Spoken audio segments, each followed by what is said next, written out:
تعالیٰ قرآن class number 340 میں سورہ الضحیٰ سے آغاز کریں گے، پارہ نمبر 30 میں۔ یہ بھی مکی صورت ہے، قرآن حکیم میں اہم ترین صورتوں میں سے ایک صورت ہے، اور شروع میں جو وحی نازل ہوئی ان صورتوں میں سے ایک یہ صورت ہے۔ آپ کو پتہ ہے کہ بخاری اور مسلم میں ڈیٹیل حدیث آتی ہے کہ آپ صلی اللہ علیہ وآلہ وسلم پر جو پہلی وحی نازل ہوئی تھی وہ سورۃ العلق کی ابتدائی 5 آیات تھی۔ اس کے بعد انہی حدیث میں آتا ہے کہ ایک گیپ آ گیا تھا وحی میں، وہ فترت کا ایک پیریڈ آیا، اور اس دوران لوگوں نے طرح طرح کی چیمہ گوئیاں کرنا شروع کر دیں، حتیٰ کہ جو ابو لہب کی بیوی تھی اس نے، صحیح بخاری میں آتا ہے کہ نبی صلی اللہ علیہ وآلہ وسلم سے کہا کہ لگتا ہے کہ محمد تمہارے شیطان نے تمہیں چھوڑ دیا ہے، نعوذ باللہ۔ یعنی نبی صلی اللہ علیہ وسلم پہ جو فرشتہ نازل ہوتا تھا نا، اس کے بارے میں یعنی یہ بات کی کہ لگتا ہے کہ تمہارے شیطان نے تمہیں چھوڑ دیا ہے، جبرائیل علیہ السلام۔ تو یعنی وہ فترت کا پیریڈ تھا، اس کے بعد پھر دوبارہ سے آیات نازل ہونا شروع ہوئیں، تو اس میں یہ سورہ الضحیٰ بھی نازل ہوئی، جس میں آپ صلی اللہ علیہ وآلہ وسلم کو اللہ تعالیٰ نے تسلی دی کہ آپ کے رب نے آپ کو بے یار و مددگار نہیں چھوڑا۔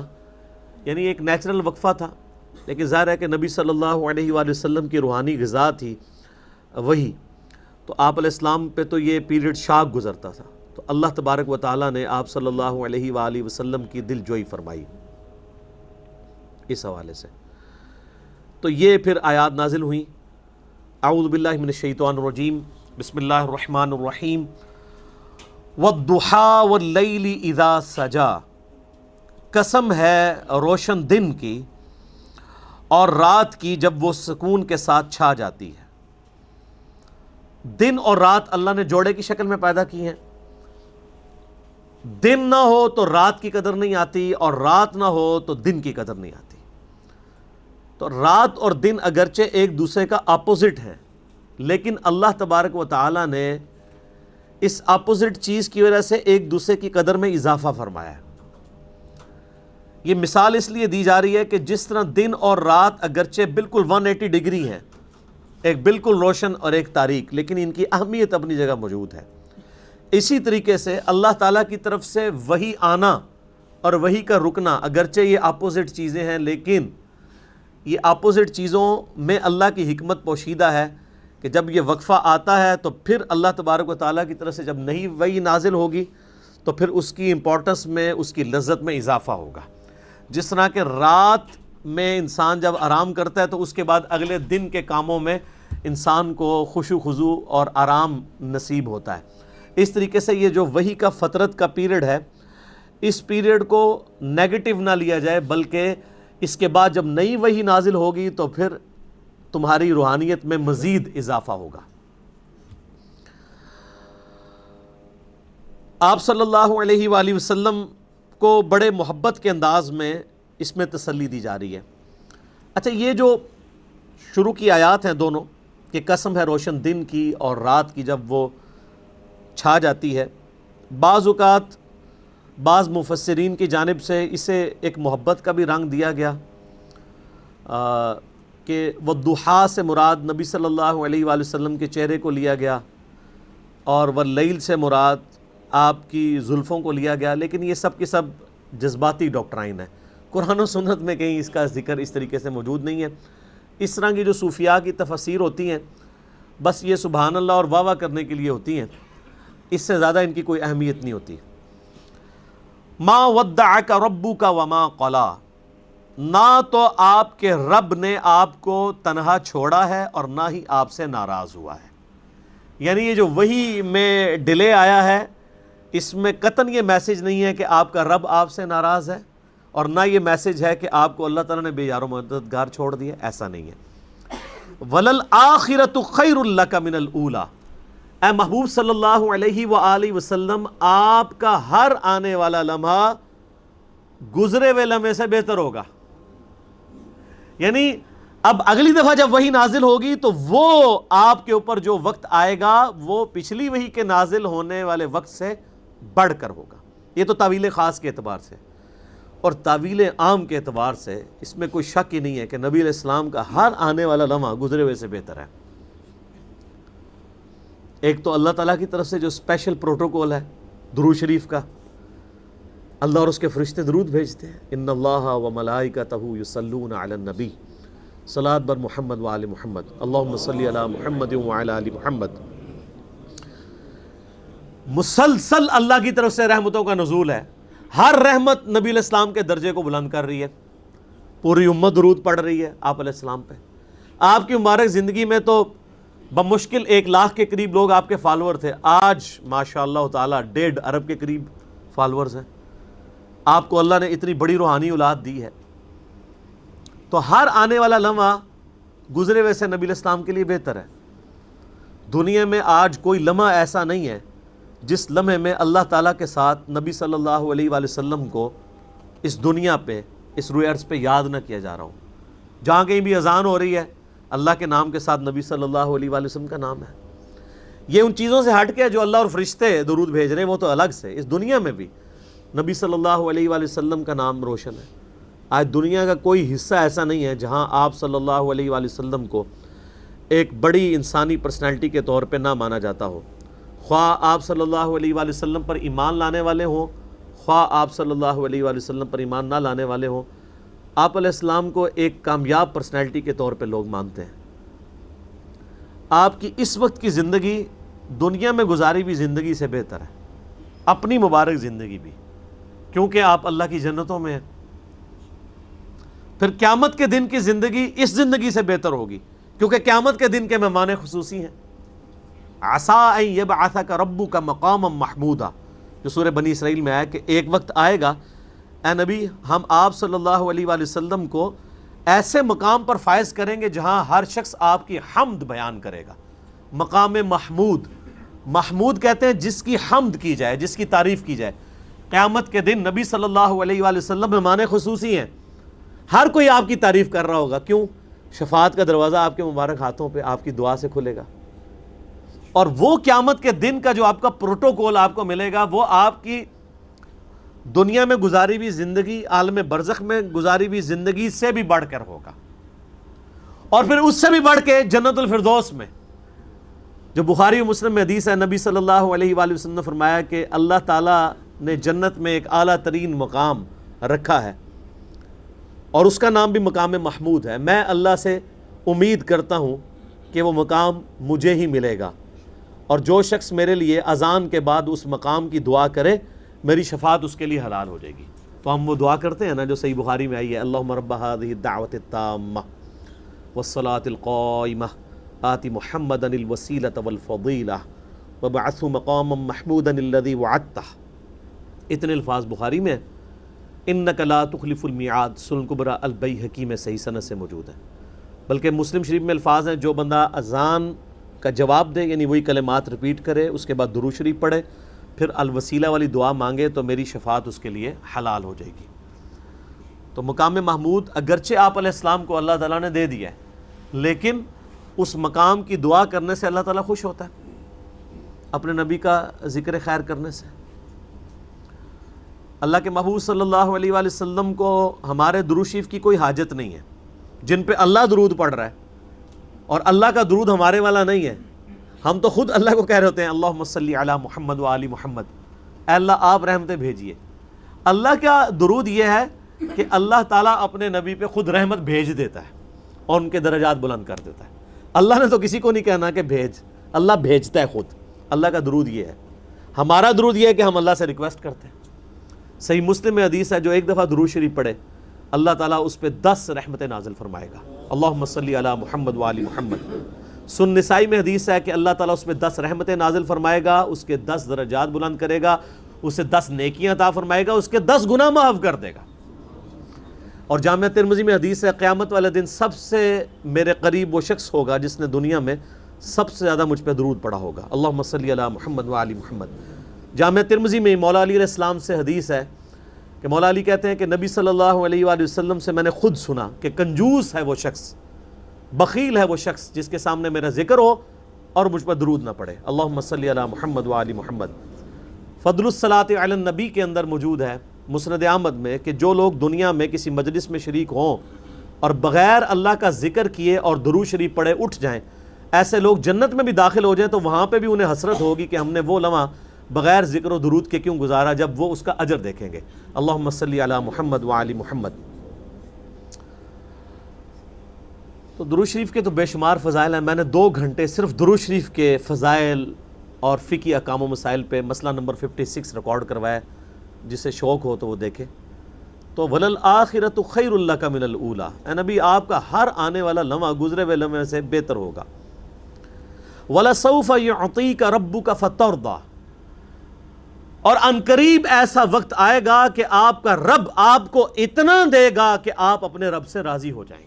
اللہ اکبر۔ سر ہم اس ٹینشن میں زندگی گزارتے ہیں کہ ہمارا رب ہم سے راضی ہو، اور رب کیا فرما رہا ہے؟ اے نبی ہم آپ کو اتنا دیں گے کہ آپ اپنے رب سے راضی ہو جائیں گے۔ بالکل 180 ڈگری ہے سر، پوائنٹ ٹو بی نوٹڈ۔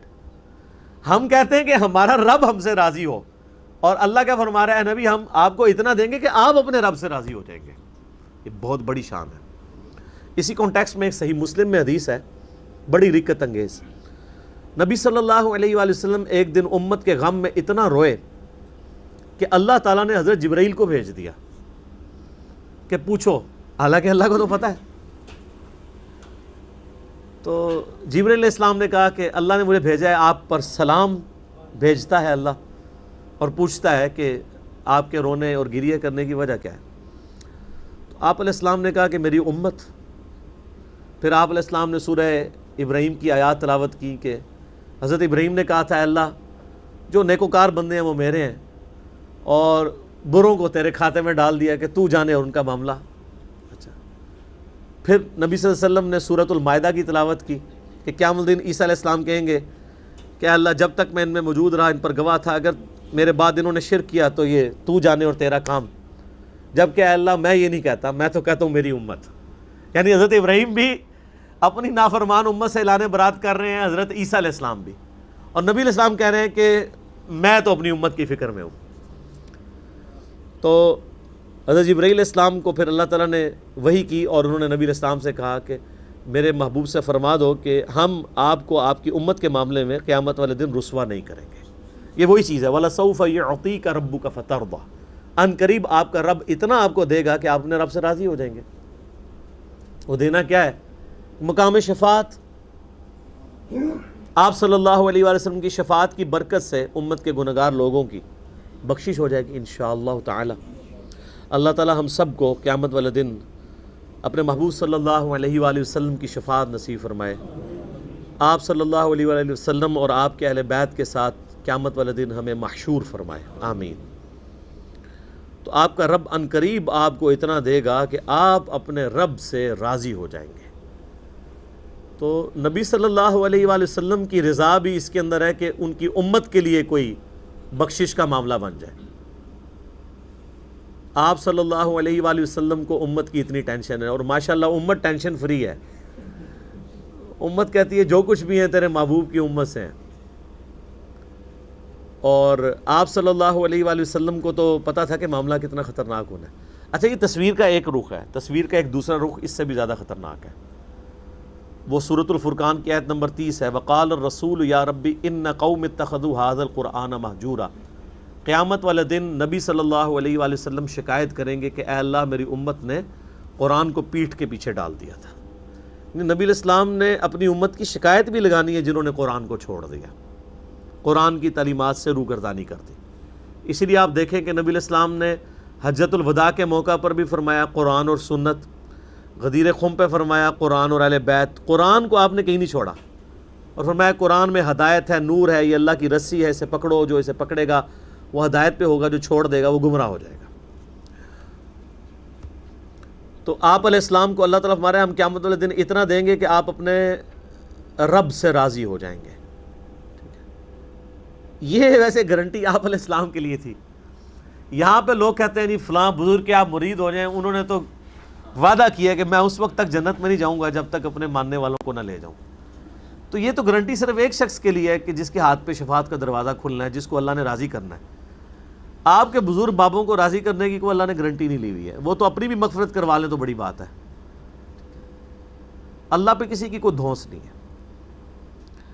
علم یجد کا یتیما فآوا، پھر اللہ تعالیٰ نے اپنے نبی علیہ السلام پہ احسانات گنوائے ہیں۔ اے نبی، کیا ہم نے آپ کو یتیم نہیں پایا تھا اور اپنی آغوش رحمت میں پناہ دے دی تھی؟ یعنی آپ صلی اللہ علیہ وآلہ وسلم کو اللہ نے یتیم پیدا کیا، یعنی سب سے بڑا سہارا انسان کے اوپر باپ ہوتا ہے، وہ نہیں تھا۔ 6 سال کی عمر میں والدہ بھی فوت ہو گئی، پھر دادا نے کچھ عرصہ پرورش کی، وہ بھی فوت ہو گئے، پھر میجارٹی پورشن جو ہے وہ ابو طالب نے کی۔ تو اللہ تعالیٰ نے دنیاوی اسباب بھی پیدا کیے، آپ علیہ السلام کو آغوش رحمت میں تو لیا، لیکن ظاہر اسباب کے ذریعے، چونکہ بڑا احسان آپ کے اوپر جناب ابی طالب کا تھا، اور وہ احسان اللہ نے پھر اس طرح اتروایا کہ سیدنا علی ابن ابی طالب علیہ السلام کی پرورش نبی علیہ السلام نے کی ہے، سیدہ خدیجہ نے کی ہے، دنیا میں احسان اتروا دیا کہ ابو طالب نے پرورش کی، نبی صلی اللہ علیہ وآلہ وسلم نے کی، اور نبی علیہ السلام نے ان کے بیٹے کی پرورش کی، حتیٰ کہ اپنی بیٹی کا رشتہ بھی دیا، اور وہ وحی الہی سے۔ سنن نسائی کے اندر صحیح سند سے حدیث موجود ہے کہ سیدنا ابو بکر عمر نے بھی سیدہ فاطمہ کے لیے رشتہ مانگا تھا، لیکن نبی علیہ السلام نے انکار کر دیا، فرمایا چھوٹی ہے۔ جب مولا علی نے مانگا تو پھر دے دیا۔ یہ اللہ تعالیٰ کے ہاں یہ چیز طے تھی کہ آل محمد جو ہے وہ اولاد علی ہوگی علیہ السلام۔ تو آپ علیہ السلام کو اللہ نے یتیم پایا اور آپ کے لیے اسباب پیدا کر دیے۔ پیچھے تو آغوش رحمت میں تو اللہ نے لیا تھا، دنیا میں اسباب اللہ تعالیٰ پیدا فرماتا ہے۔ وَوَجَدَكَ ضَالًّا فَهَدَىٰ، اور اے نبی علیہ السلام آپ کو ہم نے اپنی طرف خود رفتہ پایا، آپ ہماری تلاش میں تھے تو ہم نے آپ کو منزل مقصود تک پہنچا دیا۔ یہ اپروپریٹ ٹرانسلیشن ہے، یہ وہ آیت مبارکہ ہے جس کے ترجمے میں بڑے بڑے تراجم کرنے والے علماء نے دھوکہ کھایا۔ بعض لوگوں نے اس کو بالکل لفظی ترجمہ کر دیا، حالانکہ قرآن حکیم کے لفظی ترجمہ کرتے وقت کانٹیکسٹ کا بھی خیال رکھنا ضروری ہے۔ انہوں نے اس کا ترجمہ کیا کہ ہم نے آپ کو پایا گمراہ پس ہدایت دے دی۔ یہ ترجمہ بھی درست ہے، لیکن یہ نبی علیہ السلام کے کیس میں درست نہیں ہوگا۔ کیوں؟ قرآن کی دوسری آیات اس کے خلاف ہے۔ ما ضل صاحبکم وما غوا، تمہارے نبی نہ کبھی بہکے ہیں نہ کبھی بے راہ چلے ہیں۔ وہاں پہ بھی ضلہ کے الفاظ موجود ہیں، ضال۔ اچھا، یہ جو ترجمہ ہے کہ آپ علیہ السلام کو ہم نے اپنی محبت میں خود رفتہ پایا تو ہدایت کے اعلیٰ ترین درجے پر پہنچا دیا، یہ فٹ ان بیٹھتی ہے قرآن کے اندر۔ کس طرح؟ قرآن حکیم میں ضال کا ترجمہ محبت کے اعتبار سے سیدنا یعقوب علیہ السلام کے لیے آیا ہے۔ یعقوب علیہ السلام کے بیٹوں نے اپنے باپ کے بارے میں کیا کہا تھا؟ ان ابانا لفی ضلال مبین، ہمارا ابا جو ہے وہ تو یوسف کی محبت میں ڈوب چکے ہیں۔ یہ نہیں وہ کہہ رہے تھے کہ ہمارا ابا گمراہ ہو چکا ہے، ظاہر ہے وہ صحابی تھے، بیٹے تھے، مسلمان تھے، باپ پیغمبر ہے، پیغمبر کو یہ تو نہیں انہوں نے کہنا تھا گمراہ ہو گئے۔ وہاں ضال کا ترجمہ کیا ہے؟ ہمارے ابا تو یوسف کی محبت میں اندھے ہو چکے ہیں۔ وہاں پہ بھی لفظ ضلال مبین آیا ہے، یعنی محبت میں ڈوب چکے ہیں۔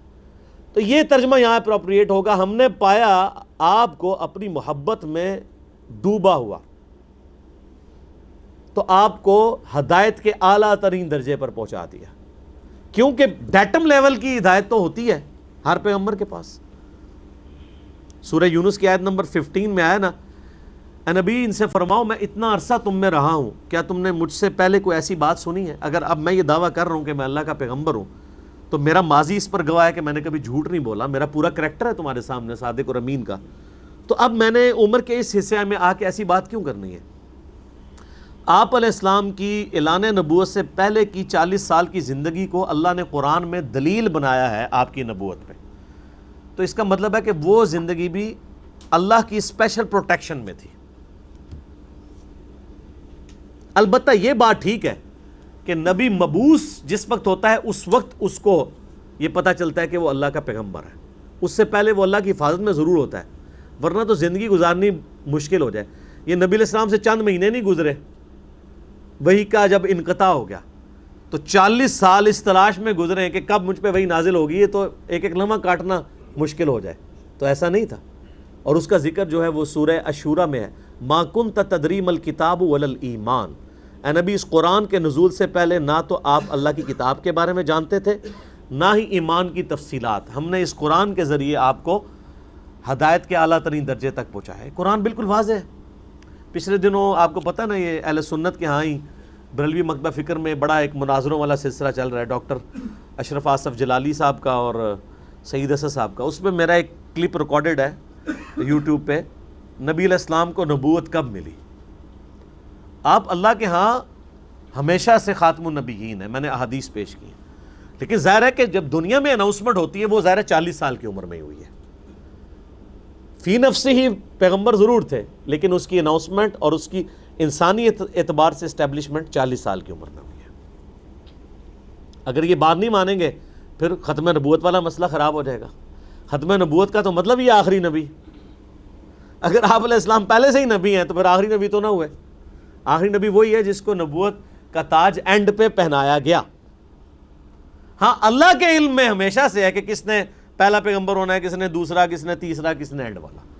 تو میرا یوٹیوب پہ وہ کلپ ہے، اس کا جو آپ کو عنوان ملے گا نا رومن میں، وہ ہے مناظرہ between Saeed Ahmad Asad and doctor Asif Ashraf Jalali. وہ آپ لکھیں تو وہ کلپ کھل جائے گا، اس میں میں نے یہ سارے عقیدے کو کھول کے بیان کیا۔ اور ایک میرا ڈیٹیل لیکچر ہے، مسئلہ نمبر 88A اور B، عصمت انبیاء کے عقیدے پہ شبہات کا تحقیقی جائزہ۔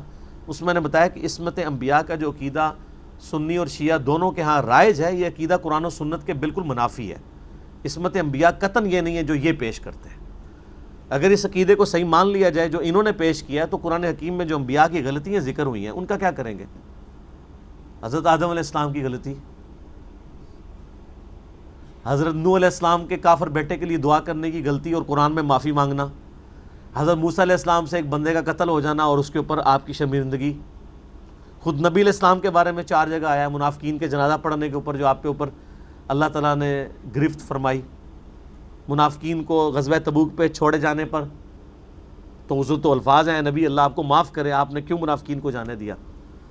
پھر غزوہ احد کے موقع پہ جو آپ کی زبان سے بد دعا نکل گئی تھی، تو اللہ تعالیٰ نے سورہ آل عمران میں فرمایا لیس لک امر من الشیء، لیس لک من الامر شیء، اے نبی آپ کو کسی معاملے میں اختیار نہیں ہے، اللہ چاہے تو ان کو ہدایت دے دے، ان کو ہدایت بھی مل گئی۔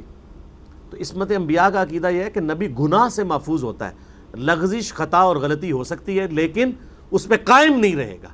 اب نبی اور غیر نبی میں یہ فرق ہے کہ غیر نبی پہ وحی نہیں آنی تو وہ قائم بھی رہ سکتا ہے، ہو سکتا ہے وہ ہٹ درمی کی وجہ سے توبہ بھی نہ کرے، لیکن نبی کا معاملہ یہ ہوگا کہ اگر کہیں پہ کوئی اس طرح کا ایرر آئے گا تو اللہ کی طرف سے اصلاح ہو جائے گی۔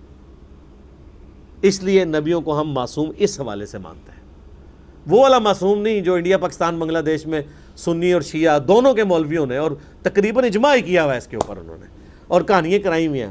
تو وہ جب قرآن لوگ پڑھتے ہیں، لوگ کہتے ہیں قرآن میں تو کچھ اور لکھا ہے، اور جا کے جب مولویوں سے پوچھتے ہیں، مولوی کہتے ہیں جی آپ جو ہے نبیوں کے گستاخ ہو گئے، کیونکہ وہ جو انہوں نے کہانی کرائی ہے اس کہانی سے ہٹنا نہیں چاہتے۔ بھئی عقیدہ وہ ہے جو قرآن میں ہے، باقی تو سب آپ کے مولویوں کی لکھی ہوئی کتابیں ہیں نا۔ 2 گتوں کے درمیان جو کتاب ہے، جو حجۃ الوداع پہ غدیر خم پہ نبی علیہ السلام نے دیے، وہ تو یہ کتاب ہے نا، ٹھیک ہو گیا۔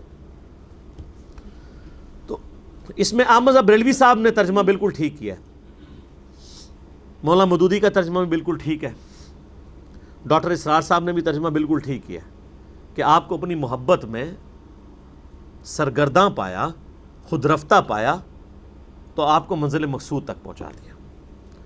وَوَجَدَكَ عَائِلًا فَأَغْنَى، ہم نے آپ کو حاجت مند پایا تو غنی کر دیا۔ آپ دیکھیں، یہ غنی سے مراد یہ نہیں کہ آپ کو مال و دولت بہت مل گئی، آپ کے اندر غنا تھی اور زہد کی زندگی میں بھی آپ صلی اللہ علیہ وآلہ وسلم کی مبارک زبان پہ کبھی شکوہ نہیں آیا، طبیعت میں غنا تھی، جو کچھ ہوتا تھا وہ لوٹا دیا کرتے تھے۔ اور یہ غنا آپ کو پھر آگے آل محمد میں بھی نظر آئے گا، وہ سارا رنگ اور جھلک نظر آئے گی۔ دنیا کو 3 طلاقیں دی ہوئی، اسی لیے آپ دیکھیں نا کہ عقیل ابن ابی طالب جو تھے صحابی ہیں، حضرت علی کے بھائی ہیں. تو یہ حضرت علی سے ناراض ہو کے امیر شام کی طرف چلے گئے تھے، کیونکہ حضرت علی تو وظیفے نہیں کھلا سکتے تھے ان لوگوں کو. وہ تو بیت المال سے ذرا بھی یعنی مس یوز نہیں اسے ہونے دیتے تھے.